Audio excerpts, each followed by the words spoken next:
안녕하세요. 오늘도 사연살롱을 찾아주셔서 감사합니다. 일산에 사는 60대 여성이에요.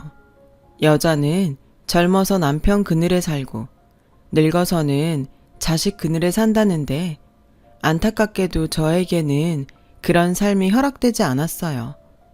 돌이켜 생각해보면 여자 혼자 감당하기에는 너무도 지난한 삶이었지만 그래도 저는 과거의 제 선택에 조금도 후회가 없어요.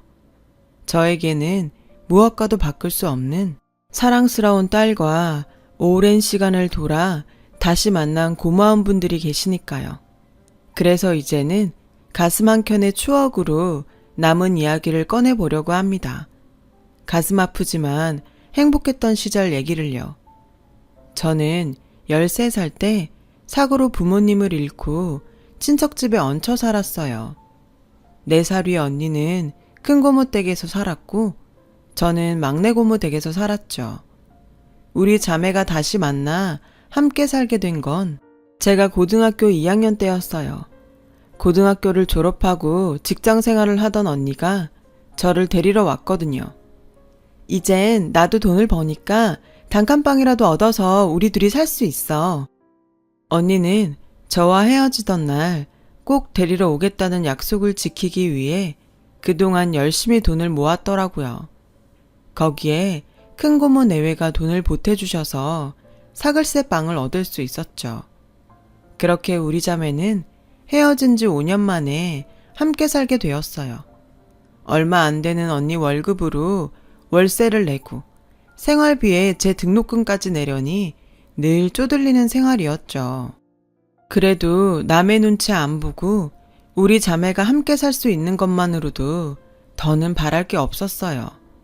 저는 얼른 졸업해서 취직을 해야겠다는 일념으로 하루하루를 버텼죠. 그리고 드디어 상고를 졸업하고 작은 무역회사에 격리로 취직을 했어요. 요즘과는 달리 당시의 격리는 사무실에 허드렛 일을 도맡아 해야 했어요. 사람들은 저를 미스 김이라고 불렀죠. 마치 다방 레지 부르듯 사무실 직원들은 저를 쉽게 불러댔어요.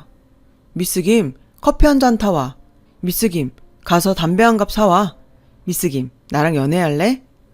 사소한 심부름부터 시sap지 않은 농담까지 들어가며 일을 해야 했지만 그래도 제 손으로 돈을 벌 수 있어서 그렇게 좋더라고요. 비록 적은 돈이지만 저축도 하면서 미래에 대한 계획도 세울 수 있었고요. 그렇게 모든 일이 물 흘러가듯 순조롭게 진행되던 어느 날이었어요. 은행에서 직원들 월급을 출금해 오던 길이었는데 차도를 달리던 오토바이가 인도로 올라서더니 글쎄 제 공금 가방을 채가지 뭐예요. 순식간에 일어난 일이라 반항도 못하고 가방을 뺏긴 저는 그저 소매치기야! 소리만 질렀어요. 그때였죠. 어디선가 음료캔이 날아들더니 소매치기의 머리통을 정확히 맞췄어요. 그 바람에 소매치기는 오토바이에서 떨어져 바닥에 엎어졌고 오토바이는 가로수를 들이받고 박살이 났어요. 저는 달려들어 소매치기한테서 공금 가방을 잽싸게 뺏어 들었죠. 그리고는 쓰러져 있는 소매치기를 향해 발길질을 해댔어요. 야, 이 나쁜 놈아. 이게 무슨 돈인 줄 알아? 한 달 내내 죽어라 일한 우리 회사 사람들 월급이란 말이야. 이거 잃어버리면 난 회사도 잘린다고.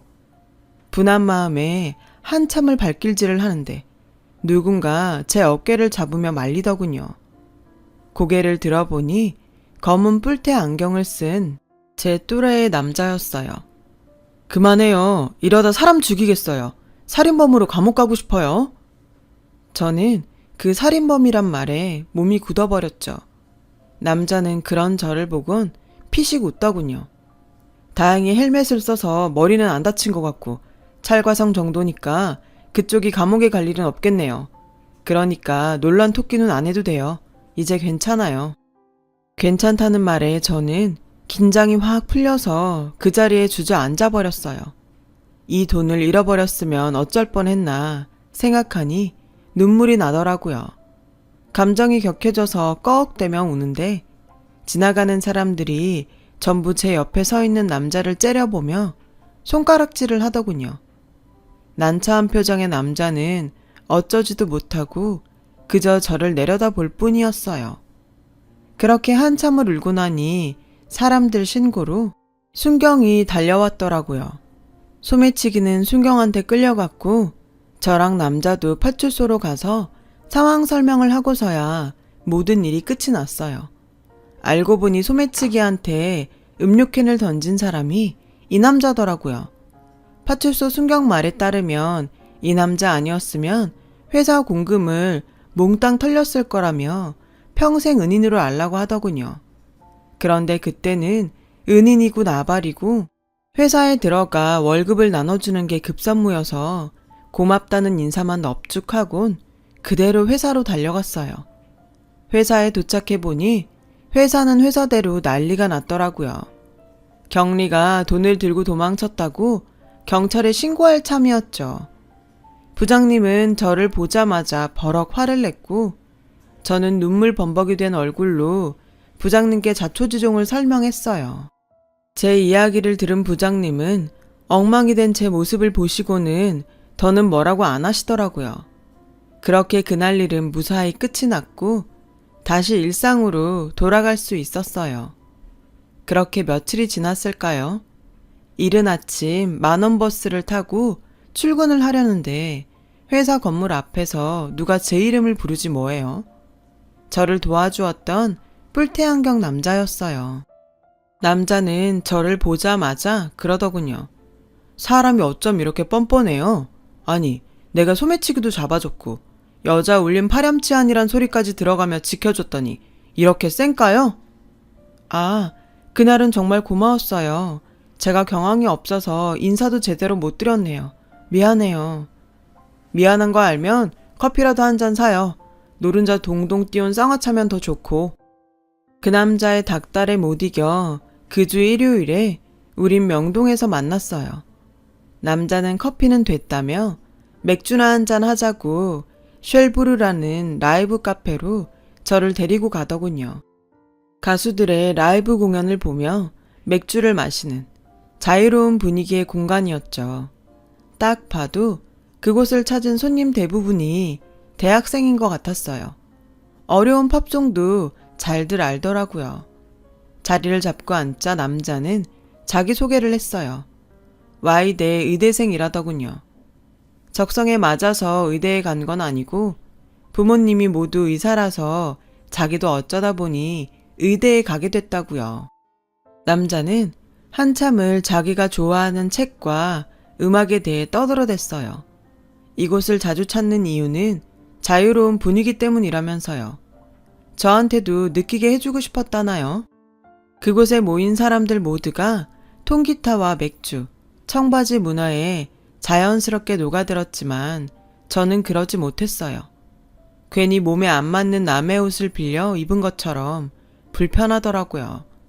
난생 처음 맛본 맥주에 취했는지 아니면 부모 잘 만나 청춘을 즐기는 대학생들한테 셈이 나서 그랬는지 모르겠지만 불쑥 화가 났어요. 그래서 다짜고짜 남자한테 소리를 쳤죠.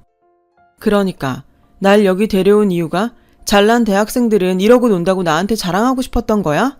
그래, 나 상고밖에 못 나왔다. 일찌감치 조실부모하고 하루하루 먹고 사는데 급급해서 니들처럼 이러고 흥청거릴 여력도 없어. 여기서 니들이 마시는 맥주 몇 잔 값이 우리 언니랑 나 일주일치 반찬 값이야. 난 너랑은 사는 세상이 다르다고. 비틀즈? 밥 딜런? 난 그런 건 몰라.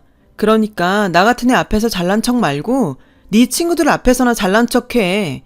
소매치기 잡아준 대가로 맥주값은 내가 내고 간다. 저는 가게 문을 박차고 나왔어요.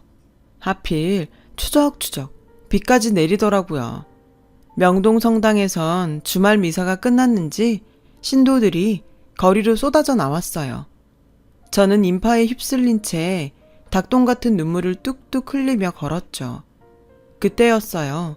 누군가 제 어깨를 잡아 세웠어요. 뿔테 안경 남자였죠. 얼마나 달렸는지 숨을 몰아쉬더군요. 명희씨, 기분이 상했다면 미안해요. 난 그저 명희 씨도 하루쯤은 또래 친구들처럼 즐기고 살길 바랬어요. 파출소에서 명희 씨 사정 얘기 듣고 내 자신이 창피했거든요. 부모 덕에 돈 한 푼 안 벌고 많은 걸 누리고 살면서 고마운 줄 모르고 살았던 내가 너무 한심해서요. 그래서 명희 씨한테 선물하고 싶었어요.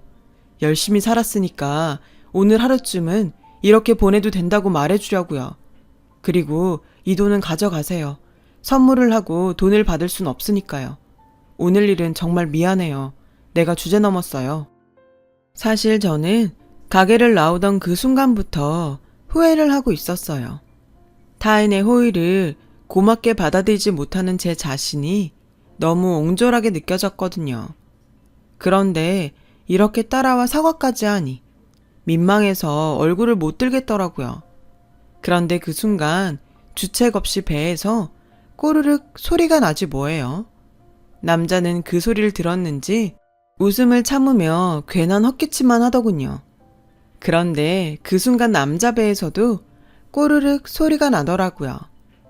어차피 그쪽한테 커피 사려고 가져온 돈이니까 대신 칼국수 살게요. 저는 남자를 이끌고 명동 골목 후미진 곳에 있는 칼국수집에 들어갔어요. 칼국수가 나오자마자 우리는 말 한마디 없이 그릇에 코를 박고 정신없이 칼국수를 먹어 치웠죠. 언니랑 몇 번 갔던 곳인데 그날따라 칼국수가 유독 맛있더라고요. 비 때문인지 같이 먹은 사람 때문인지 잘은 모르겠지만 말이에요. 아무튼 그날 칼국수집에서 허기진 배를 채웠던 우리는 그날 이후 연인이 되었어요. 언니는 저에게 대학생 남자친구가 생겼다는 말을 듣고 반가워하면서도 내심 걱정을 하더군요. 난 네가 상처받을까봐 걱정돼. 학벌도 그렇고 사는 형편도 너무 차이가 나잖아. 저도 언니 마음이 이해가 안 가는 건 아니었어요. 저도 걱정을 했으니까요. 하지만 이런 걱정은 기우에 불과했어요. 남자친구의 부모님은 영원한 드라마에 나오는 있는 집 부모들과는 달랐거든요. 교양 있고 따뜻한 분들이셨죠. 제가 언니랑 둘이 사는 처지를 아시고도 눈치를 주거나 함부로 대하지 않으셨고 오히려 자매가 기특하다시며 부모님이 살아계셨다면 자랑스러워했을 거라고 말씀해 주셨어요. 그러면서 언제든 어른 손이 필요하면 부담 갖지 말고 연락하라고도 하셨죠. 자식이 형석이 하나뿐이라 늘 적적했는데 명희가 이렇게 와주니 얼마나 좋은지 모르겠다. 이참에 그냥 내 딸하지 않을래? 그 말에 남자친구는 질색을 했어요. 엄마 딸이라니? 그럼 내가 명희랑 결혼 못하잖아. 며느리면 또 몰라도. 이 녀석아, 누가 결혼하지 말라니? 네 엄마 말은 하루 빨리 결혼해서 딸 같은 며느리가 되란 소리지. 교제한 지 2년이 넘어서고부터는 아예 우리 결혼은 기정사실화 돼버렸어요. 그리고 그 무렵 군입대 영장이 나왔죠. 사실 의대생이라 입대를 미룰 수도 있었지만 어차피 갈 거 후딱 끝내는 게 나을 것 같다며 그냥 가기로 했죠.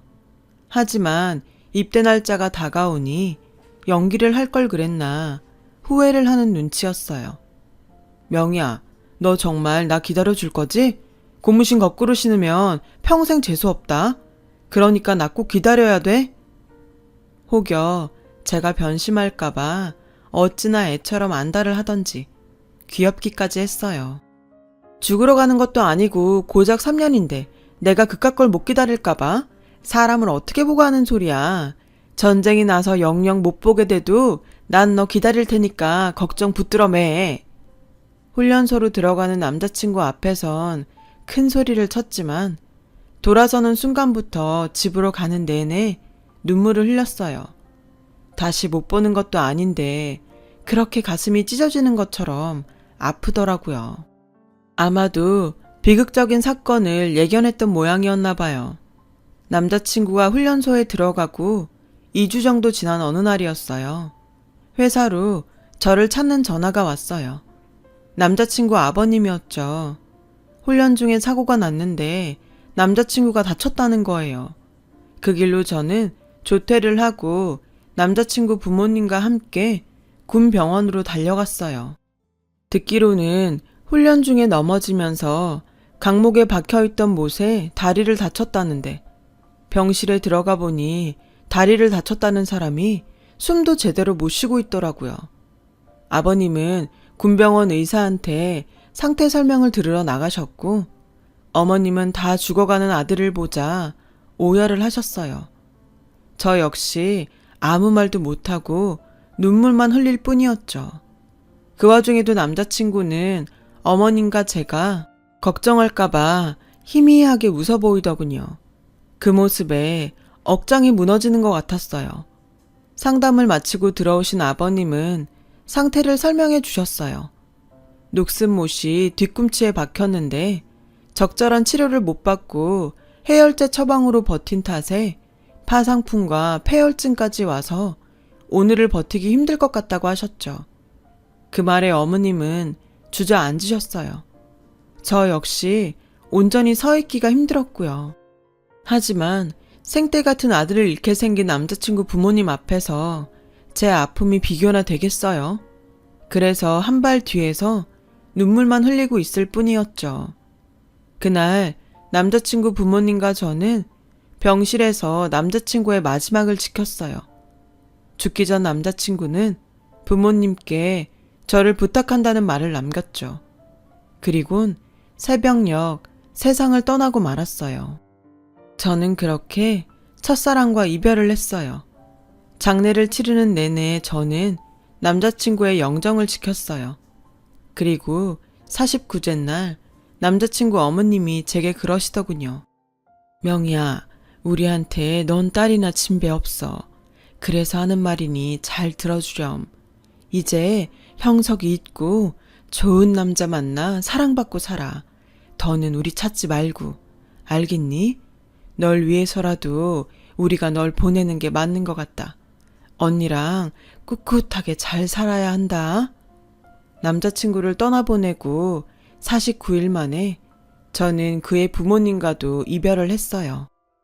이제는 다시 예전으로 돌아가야 했지만 사탕의 달콤함을 알아버린 아이에게 사탕이 없는 세상이 너무도 잔인한 것처럼 제게도 형석 씨가 없는 인생은 너무도 잔혹했어요.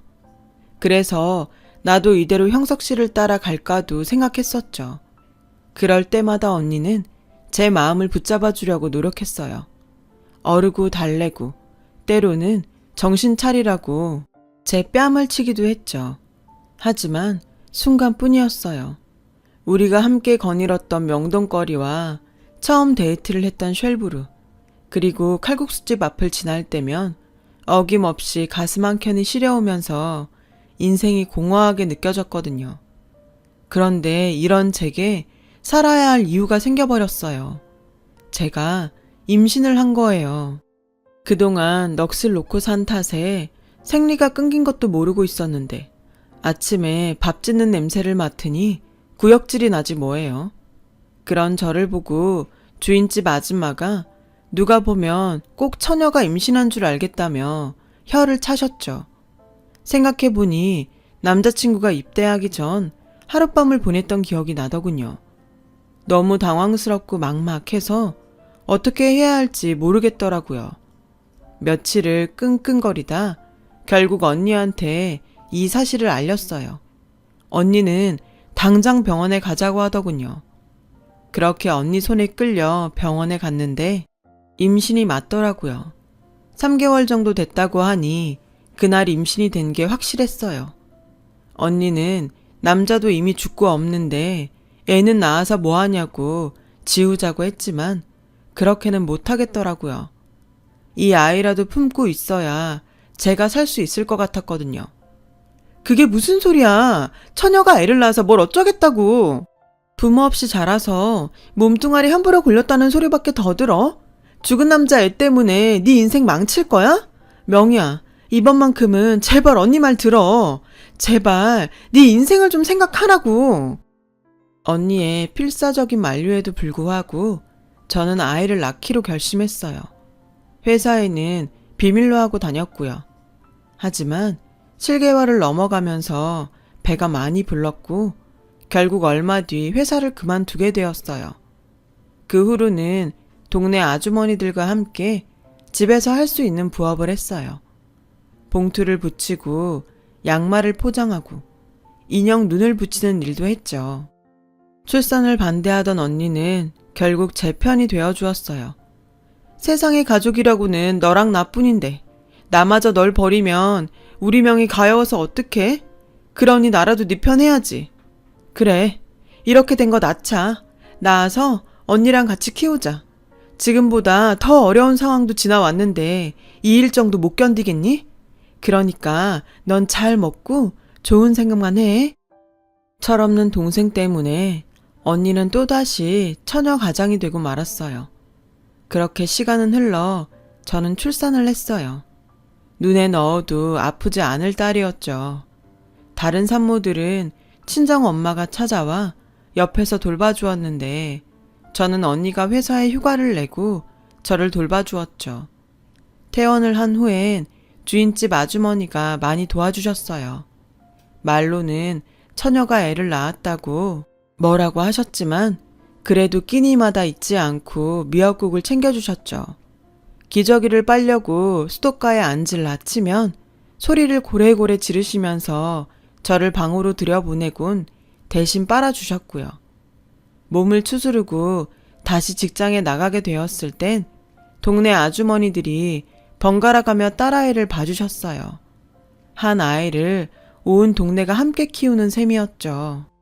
제 딸은 온 동네에 여러 엄마를 두고 무럭무럭 자랄 수 있었어요. 딸아이가 유치원에 들어갈 무렵 언니가 결혼을 했어요. 형부는 언니랑 같은 은행에 다니는 은행원이었는데 제 처지를 알고는 어린 제 딸을 많이 아껴주셨죠. 가령 유치원에서 재롱잔치를 할 때면 자청해서 일일 아빠 노릇도 해주었어요. 어린 가슴에 상처 입지 않도록 말이에요. 딸아이가 초등학교에 들어갈 무렵 회사를 그만둔 저는 동네에 작은 옷가게를 차렸어요. 아이를 키우며 살자니 아무래도 업무 시간이 정해진 회사보다는 시간 활용에 용이한 장사를 하는 게 나을 것 같았거든요.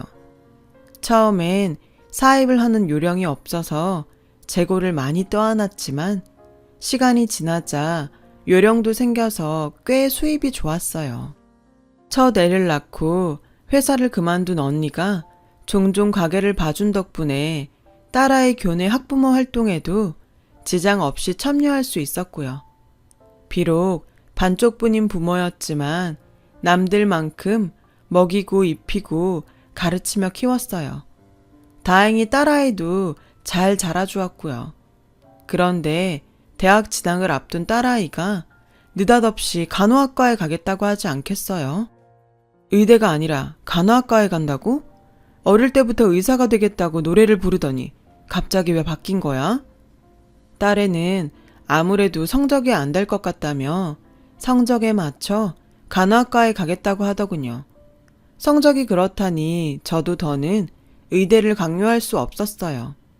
생각 같아선 재수를 시켜서라도 의대에 보내고 싶었지만 딸애가 재수는 죽어도 싫다고 뻗대는 통에 할 수 없이 딸의 뜻대로 간호학과에 보내게 되었죠. 딸애는 실습도 많고 공부할 것도 많아 그런지 대학에 입학하고는 얼굴이 반쪽이 되었어요. 그래도 적성에 잘 맞는지 힘들다는 말 한 번 안 하고 잘 버티더군요. 그런 딸을 보며 속으로 피는 못 속인다고 생각했어요. 그렇게 4년간의 대학 생활을 마친 딸은 꽤 규모 있는 대형 병원에 취직을 했어요. 한 1년간은 얼마나 바쁘게 지내던지 같이 밥 먹을 시간도 없을 정도였죠. 간호사들 태움에 대한 뉴스가 나올 때마다 혹시 내 딸도 병원에서 그런 일을 당하는 게 아닌가 걱정이 됐지만 딸아이 말이 자기네 병원은 그런 건 없으니 걱정 말라고 하더라고요. 병원 이사장님이 덕망 높은 분들이라 타 병원에 비해 직원 복지도 좋다면서요. 그렇게 딸아이는 그 병원에서 간호사 생활을 이어갔고 그러는 사이 28이 되었죠. 주변에선 딸내미 시집은 언제 보낼 거냐고 선자리를 주선했어요. 내년은 아홉수라 안 좋다며 올해 안에 시집 보내려면 서둘러야 한다면서요. 그런데 딸애가 극구 싫다고 하지 뭐예요. 솔직한 심정이야. 하나밖에 없는 딸 가능하다면 평생 데리고 살고 싶지만 딸의 인생을 생각하면 하루빨리 짝지어주는 게 도리라고 생각한 저는 딸애를 설득하러 병원으로 찾아갔어요. 딸아이가 일하는 병동에 막 들어섰는데 글쎄 딸애가 의사가운을 입은 남자랑 다정하게 장난을 치고 있더라고요. 딱 봐도 보통 사이는 아닌 것 같았어요. 저를 본 딸애는 정색을 하더니 남자를 밀쳐내더라고요. 당황한 남자는 그제야 저를 보고는 도망치듯 가버렸고요. 하지만 이미 제게 둘 사이를 들켜버린 딸은 이실직고를 했어요. 사귄 지 2년 좀 안 됐어. 안 그래도 엄마한테 인사시키려고 했는데 딱 걸렸네. 남자는 딸애보다 2살 위로 같은 병원 레지던트라고 하더군요. 인상도 괜찮고 마음에 들더라고요. 쇳불도 당긴 김에 빼랬다고 딸애한테 주말에 집에 데리고 오라고 했어요. 이미 둘 사이엔 결혼 이야기가 구체적으로 진행된 터라 딸애도 흔쾌히 그러겠다고 하더라고요. 예비사위가 오기로 한 날 아침부터 언니랑 장을 봐다가 음식 준비를 했어요. 형부는 남자는 남자가 봐야 한다며 퇴근 후 저희 집으로 오겠다고 하는 걸 제가 극구 말렸죠. 일단 저 혼자 보고 싶었거든요. 이윽고 딸애와 예비사위가 집에 왔어요. 의사가운을 입었을 때도 멋있었지만 정장 차림도 꽤 잘 어울리더라고요. 예비사위는 지난번에 인사를 못 드려서 죄송하다고 사과를 하더군요. 괜찮아요. 그게 뭐 대수인가? 이렇게 인사하러 왔으면 됐지. 나는 다른 건 안 바래요. 우리 나경이만 아끼고 사랑해주면 다른 건 아무것도 필요 없어요. 이 말을 하는데 그간 살아온 세월이 떠올라 울컥하더라고요. 안 그러려고 했는데도 어찌나 눈물이 나던지 결국 딸애한테 한 소리를 들었지 뭐예요. 예비사위는 제 딸 눈에 눈물 나는 일은 없게 하겠다고 약속을 하며 제게 장모님이라고 불러주더군요. 별거 아닌 호칭에 저는 또 울컥했고요. 그런 저를 보고 딸애가 놀리는 바람에 한바탕 웃음꽃이 피었죠. 그렇게 화기애애한 분위기 속에서 식사를 마치고 예비사위가 돌아갔어요. 전 배웅하고 돌아온 딸애한테 사윗감이 참 마음에 든다고 했죠. 그랬더니 딸애가 걱정스러운 표정으로 그러더라고요. 근데 시부모님이 만만치 않은 분들이라 솔직히 걱정이야. 외아들이라서 부모님 기대가 크시거든. 게다가 의사 아들인데 왜 안 그렇겠어? 혼수 때문이라면 걱정하지 마. 엄마가 달러빚을 내서라도 혼수는 제대로 해줄 테니까. 그러니까 넌 아무 걱정하지 마. 말은 그렇게 했지만 의사사위였는데 어지간한 혼수로 될까 싶었어요. 아니나 다를까 얼마 뒤 남자 쪽 엄마가 병원으로 제 딸을 찾아왔다더라고요. 환자들이 다 보는 앞에서 간호사 주제에 언감생심 의사 아들을 넘보냐며 당장 자기 아들한테서 떨어지라고 난리를 치고 간 모양이었어요. 딸애가 울먹이며 병원에서 있었던 일을 말하는데 이야기를 듣는 내내 가슴이 찢어지는 것 같았어요. 모든 게 다 제 탓인 것만 같았거든요. 엄마, 나 그때 그냥 의대 갈 걸 그랬어. 학비 때문에 포기하지 말 걸 그랬나 봐. 그랬으면 이런 꼴은 안 당했을 텐데. 그간 저는 딸애가 성적이 안 돼서 의대를 포기한 줄로만 알았는데 얘기를 들어보니 의대 학비가 너무 비싸서 미안한 마음에 지레 포기했던 모양이더라고요. 제가 너무 몰랐던 거예요. 다른 집 엄마들처럼 똑똑했더라면 어떻게든 딸애를 의대에 보냈을 텐데 이 엄마가 무식해서 딸애의 미래를 망친 것 같았어요. 그 일이 있고 얼마 뒤 뜻밖의 손님이 제 가게로 찾아왔더라고요. 우리 아들이 하도 부탁을 해서 일단 만나보고 얘기라도 할까 해서 왔습니다. 나 재민이 엄마예요. 예비 안사돈이었어요. 예비 안사돈은 빚쟁이한테 빚 받으러 온 사람처럼 가게를 살피더니 언짢은 표정으로 그러더군요. 동네 구멍가게 수준인데 혼수는 제대로 해올 수 있겠어요? 하나뿐인 딸인데 최대한 맞춰보도록 하겠습니다. 듣자 하니 나경이 이모부가 땡땡은행 지점장이라던데 맞아요? 지 말론 자길 딸처럼 예뻐한다던데? 그렇긴 합니다만 그게 우리의 결혼이랑 무슨 상관이 있죠? 예비 안사돈은 제 물음엔 대꾸도 않고는 애들이 그렇게 원하니 결혼 문제는 생각해 보겠다고 하고는 갔어요. 죽어도 안 된다던 사람이 갑자기 태도를 바꾼 게 마음에 걸렸어요. 그런데 아니나 다를까 며칠 뒤 언니한테 전화가 왔더라고요. 안사돈이 형부를 찾아왔더라고 했어요. 결혼을 허락해 줄 테니 거액을 대출해 달라고 했다더군요. 형부가 담보도 약하고 신용등급도 안 좋아서 대출은 어렵겠다고 했더니 조카 딸 의사 남편 얻는데 그 정도도 못 해주냐며 성질을 내고 갔다고요.